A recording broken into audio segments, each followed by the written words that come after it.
una raccolta dove avete pubblicato gli atti del convegno che si è svolto su Angelo Cristina Curella alla Biblioteca Lucchesiana. Sì, il 13 ottobre scorso, 2023, abbiamo realizzato presso la Biblioteca Lucchesiana di Agrigento questo convegno su Angelo Cristina Curella, poeta siciliano del Novecento.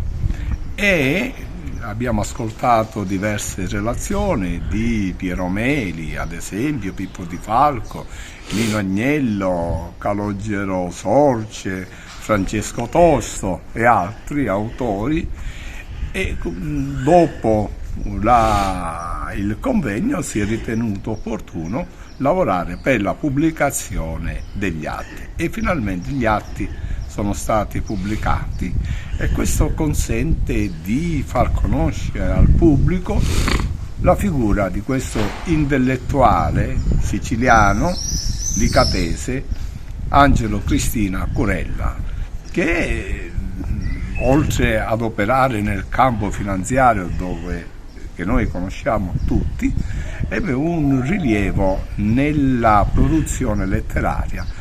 A pensare che giovanissimo iniziò a pubblicare, lui da iniziatore, da direttore, riviste letterarie.